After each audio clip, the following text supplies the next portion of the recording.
आज की वीडियो में आपको बताऊंगा फ्रेंड्स कि जीरो बैलेंस पे अपना जनधन अकाउंट को कैसे खोलें और फ्री में एटीएम कार्ड हम कैसे लें। इस अकाउंट को खुलवाने के लिए हमें किन किन डॉक्यूमेंट्स की आवश्यकता पड़ती है और इसके फायदे क्या हैं। मान लीजिए कि अगर हम माइनर हैं तो क्या हम जनधन अकाउंट खोल सकते हैं कि नहीं खोल सकते, या फिर हम एक से अधिक जनधन खाता रख सकते हैं कि नहीं रख सकते। और सबसे इम्पोर्टेंट कि क्या हम घर बैठे मोबाइल से या फिर लैपटॉप कंप्यूटर से ऑनलाइन खाता खोल सकते हैं कि नहीं खोल सकते। तो आइए मैं आप वीडियो में पूरा प्रोसेस समझा दूं। उससे पहले यदि हमारे चैनल पर नए हैं तो हमारे चैनल को सब्सक्राइब कर ले, साथ साथ बेल आइकन बटन भी प्रेस कर दीजिएगा ताकि इस तरह की लेटेस्ट वीडियो आपको मिलती रहे सबसे पहले। और हाँ, अगर वीडियो पसंद आए तो वीडियो को लाइक करें, अपने फैमिली फ्रेंड्स में जरूर शेयर करें ताकि सभी को जानकारी मिल सके। आइए वीडियो शुरू करते हैं। जनधन खाता खुलवाना बहुत ही आसान है और इसे आप किसी भी बैंक में अपना जनधन खाता खुलवा सकते हैं। तो आइए मैं आपको थोड़ा डिटेल में आपको यहाँ बता देता हूँ। दोस्तों, अगर आप मोबाइल पे, लैपटॉप या कंप्यूटर जो भी इसका भी इस्तेमाल आप करते हैं तो सबसे पहले आपको सर्च करना होगा गूगल में। आप सर्च कर रहे हैं यहाँ पे प्रधानमंत्री जनधन योजना, या तो आप यहाँ पे pmjdy.gov.in इसे आप सर्च कर सकते हैं। इसका डिस्क्रिप्शन बॉक्स में भी आपको लिंक मिल जाएगा। डिस्क्रिप्शन बॉक्स में आप यहाँ से जा सकते हैं, वहाँ से लिंक पे क्लिक करके आप यहाँ पे आ सकते हैं। तो जैसे आप इस पर सर्च करेंगे तो सर्च करने के बाद आपके पे सामने कुछ इस प्रकार से इसका इंटरफेस आ जाता है, जहाँ पर आप देखेंगे प्रधानमंत्री जनधन योजना के बारे में सारा डिटेल यहाँ पर आपको देखने को मिल जाता है। ठीक है, तो आपको सबसे पहले आना है ई डॉक्यूमेंट्स वाले सेक्शन में। इस वाले सेक्शन में आपको आना है स्कीम डिटेल वाले ऑप्शन पे क्लिक करना है। अगर आप यहाँ पे क्लिक करते हैं आपको पूरा डिटेल में आपको बता दिया जाता है कि आपको करना क्या है और इसके खाते खुलवाने के लिए आपको क्या क्या डॉक्यूमेंट्स चाहिए और क्या क्या इसके बेनिफिट्स हैं। तो आइए मैं थोड़ा सा एक नज़र यहाँ पे दे देता हूँ। तो सबसे पहले अगर आप देखते हैं तो आपको जो डॉक्यूमेंट की आवश्यकता पड़ती है जनधन खाता खुलवाने के लिए, तो अगर आपके पास पासपोर्ट है, पैन कार्ड है या फिर वोटर आई डी कार्ड है, और सबसे बड़ी बात की अगर आपके पास आधार कार्ड है तब भी आप इस योजना का लाभ ले सकते हैं, जनधन खाता खुलवा सकते हैं। और भी सारी डिटेल्स आपको यहाँ पे देखने को मिल जाते हैं। अगर आप तो चाहे तो डिस्क्रिप्शन बॉक्स यहाँ पे जा सकते हैं, मैंने वहाँ पे हिंदी और इंग्लिश दोनों में मेंशन कर दिया, आप वहाँ से भी देख सकते हैं और अपना जो भी आईडी कार्ड है वहाँ से सिलेक्ट कर सकते हैं। आते हैं अगले में। तो अगले आप देखेंगे दोस्तों कि सबसे बड़ी बात कि इसके बेनिफिट्स क्या है खाते खुलवाने के। तो सबसे बड़ी जो बेनिफिट्स है दोस्तों, यहाँ पे आप देख पा रहे हैं, जैसे इस पे जो भी अकाउंट है, इस अकाउंट पे आपको इंटरेस्ट मिल जाता है। जो भी आपका अमाउंट रहेगा इस पर यहाँ पे इंटरेस्ट मिलता है इस अकाउंट में। दूसरी जो सबसे बड़ी बात है कि यहाँ पे जीरो बैलेंस, यहाँ पे किसी प्रकार का कोई बैलेंस आप नहीं भी रखते तभी आपको किसी प्रकार से कोई चार्ज बैंक नहीं करता।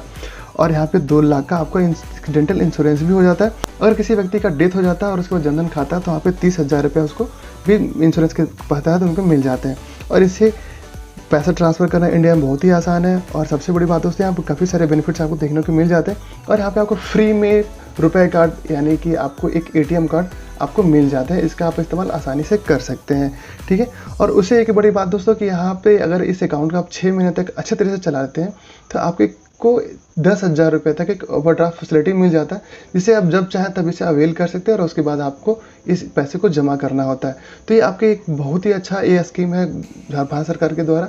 इसी एक यही खाता है जिसपे आपको ओवरड्राफ्ट फैसिलिटी भारत सरकार देती है। तो इस प्रकार दोस्तों यहाँ पे काफ़ी सारे फैसिलिटी आपको देखने को मिल जाते हैं। अगर आप चाहें तो इस मैनुअली फॉर्म को भी भर करके अपना अकाउंट बैंक में ओपन करा सकते हैं। यहाँ पे आपको 2 तरीके से फॉर्म देखने को मिल जाते हैं। पहला जो फॉर्मेट होता है एक इंग्लिश में, दूसरा होता है हिंदी में। तो आइए मैं आपको हिंदी में थोड़ा डिटेल बता देता हूँ। इस वाले ऑप्शन पे आपको जैसे क्लिक करते हैं तो आपके सामने जो हिंदी फॉर्मेट वाला फॉर्म जो है वो डाउनलोड हो जाता है। डाउनलोड करने के बाद आप देखेंगे कि आपके सामने कुछ इस प्रकार से फॉर्मेट आ जाता है। बहुत ज़्यादा ऐसे फॉर्म भरने की आवश्यकता नहीं है, बस कुछ ही फील्ड है जिसमें आपको थोड़ा सा बेसिक जानकारी आपको यहाँ पर देना होता है और आप इजीली अपना खाता किसी बैंक में खुलवा सकते हैं। तो जैसा कि आप देख पा रहे हैं फॉर्म डाउनलोड हो चुका है और फॉर्म पे आप देख पाएंगे सबसे पहले बैंक का नाम दिया हुआ।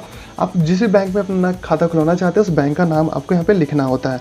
उस यहाँ पे लिखने के बाद आप जिस डेट में आप बैंक में जाते हैं उसका यहाँ पे दिनांक लिखना होता है और एक पासपोर्ट साइज़ का फ़ोटो होना चाहिए जो कि 6 महीने से पुराना नहीं होना चाहिए। रिसेंटली में जो 6 महीने के अंदर आप जो भी फ़ोटो खिंचवाएं उसका फ़ोटो आपको यहाँ पर लगाना होता है। उसके बाद अगर आप इस वाले फील्ड में देखेंगे तो शाखा का नाम आपको लिखना होता है। उसके बाद आप जो शहर है या फिर गांव है उसका नाम यहाँ आपको लिखना होता है। इसके बाद आपको उप जिला ब्लॉक का नाम लिखना होता है। इन दोनों से कोई भी लिख सकते हैं आप। उसका जिला का नाम, उसको किस राज्य से आप बिलोंग करते हैं उस राज्य का आपको नाम लिखना होता है। उसके बाद अगर वार्ड नंबर है तो आप यहाँ पर वार्ड नंबर भी दे सकते हैं। अगर 2011 के अनुसार आपको कुछ डिटेल पता है जैसे कि आपको ग्राम कोड या फिर ग्राम या शहर का नाम जो कि है तो आप यहाँ पे लिख सकते हैं, वैसे फील्ड को आप छोड़ सकते हैं। बढ़ते अगले फील्ड में, अगले फील्ड में आप देखेंगे कि आपको आपसे पूरा नाम पूछा जा रहा है, जैसे कि आपको फर्स्ट नेम, मिडिल नेम और लास्ट नेम जैसे कि आपके पास आधार कार्ड है, जो भी आईडी कार्ड आपके पास में, उसी तरह से आपको यहाँ पे नाम लिखना होता है। अगले फील्ड में आप देखेंगे तो आपसे पूछा जा रहा है वैवाहिक स्थिति, आप शादीशुदा हैं या फिर सिंगल है, तो आप यहाँ पे लिख सकते हैं। उसके बाद आपसे पूछा जा रहा है नेक्स्ट में लिंग आपका क्या है, पुरुष है या फिर महिला है, तो इस वाले ऑप्शन पे आप यहाँ पे लिख सकते हैं पुरुष है या फिर महिला है। अगले फील्ड में आपसे पूछा जा रहा है पिता का नाम, पति या फिर पत्नी का नाम, आप यहाँ पे लिख सकते हैं, आपको लिखना ही होगा। ठीक है, अगले फील्ड में आप देखेंगे आपका पूरा प्रॉपर एड्रेस आपसे मांगा जाएगा, जहाँ पे आपका पता, pin code number, mobile number, जन्म तिथि, कौन से माह में है, कौन सा दिन में और किस वर्ष में आपको यहाँ पे लिखना होता है। इसके अलावा अगर आपके पास आधार कार्ड है तो आधार कार्ड का नंबर आपको लिखना होता है। पैन कार्ड अगर आपके पास में है तो आप यहाँ पे पैन कार्ड का नंबर आपको यहाँ पे मेंशन करना होता है। इसके अलावा अगर आपके पास इन दोनों कार्ड नहीं है तो आपके पास में आपको जॉब कार्ड है, मनरेगा में आपको जॉब करते हैं तभी आपको एक आई कार्ड प्रोवाइड किया जाता है, उसको आपको यहाँ पे लिखना होता है। उसके बाद नेक्स्ट फील्ड में आपको लिखना होता है व्यवसाय, आप करते क्या है उसका डिटेल आपको यहाँ पे देना होगा। उसके बाद आप एक साल में कितने पैसे कमाते हैं उसका डिटेल आपको यहाँ पे लिखना होता है। उसके बाद आपके ऊपर कितने डिपेंडेंट है, कितने बच्चे हैं या फिर आपने कितने फैमिली को मेंटेन किया है उसका डिटेल आपको यहाँ पे लिखना होता है। उसके बाद थोड़ी सी आपको संपत्ति के बारे में पूछा जाता है, जैसे कि आपका घर है कि नहीं है, आपको यहाँ पे टिक लगा सकते हैं, आप यहाँ पे लिख भी सकते हैं। आपका अपना खेत है कि नहीं है, आप यहाँ पे टिक भी लगा सकते हैं। उसके बाद आपके से पूछा जा रहा है नेक्स्ट फील्ड में परिवार के सदस्य, परिवार के नाम पर वर्तमान खाता, यदि आपके फैमिली में किसी अन्य का खाता अगर है प्रधानमंत्री जन धन योजना में तो आप यहाँ पे डिटेल दे सकते हैं, और किस बैंक में वो भी डिटेल आपको यहाँ पे लिखना होता है, साथ साथ खाता का संख्या भी आपको लिखना होता है। उसके बाद यदि आप चाहते हैं किसान क्रेडिट कार्ड लेना या उसके एलिजिबल है कि नहीं, तो आपको यहाँ पे हाँ ना में जवाब देना होता है। अगर है तो डिटेल आपको सारा यहाँ पर प्रोवाइड करना होगा।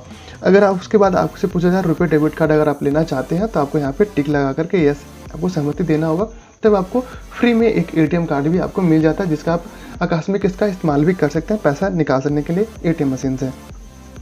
उसके बाद आप यहाँ पे देखेंगे नेक्स्ट फील्ड में तो आपको यहाँ पे बताया जा रहा है कि 5,000 तक आपको ओवरड्राफ्ट की फैसिलिटी मिल जाता है, लेकिन ये अब अपडेट हो जाएगा, अब आपको यहाँ पे 10,000 का ओवरड्राफ्ट फैसिलिटी मिल जाता है। इसका इस्तेमाल आप तभी करें जब आपको बहुत ऐसी आवश्यकता हो, आपके पास पैसा ना हो, तब इस पैसों को आप ले करके फिर आपको बैंक में जमा करना पड़ जाता है।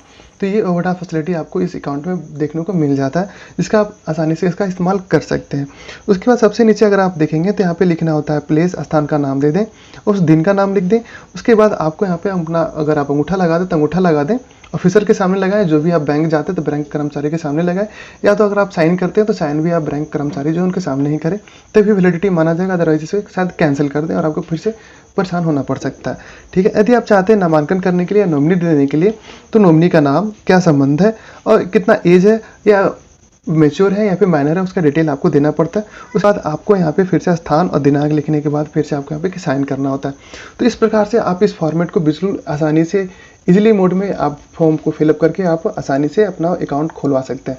तो अगले वीडियो में आपको बताऊंगा फ्रेंड्स कि आप ऑनलाइन कैसे जीरो बैलेंस होगा जनधन खाता खुलवा सकते हैं। क्योंकि वीडियो ज़्यादा लंबा हो रहा था, इसलिए वीडियो में मैंने आपको यहाँ पे सिर्फ मैनुअली बताया कि आप मैनुअली कैसे खाता खोल सकते हैं। आई होप आपको पूरा प्रोसेस समझ में आ गया होगा। अगर फिर भी आपके मन में कोई डाउट्स है तो आप हमें कमेंट करके पूछ सकते हैं। और अधिक जानकारी के लिए आप हमारे चैनल को सब्सक्राइब कर बेल आइकन बटन भी प्रेस कर दीजिए, और हमेशा की तरह अपना प्यार देने के लिए आपका बहुत बहुत धन्यवाद। मिलते हैं अगले वीडियो में नए चैप्टर के साथ, तब तक के लिए।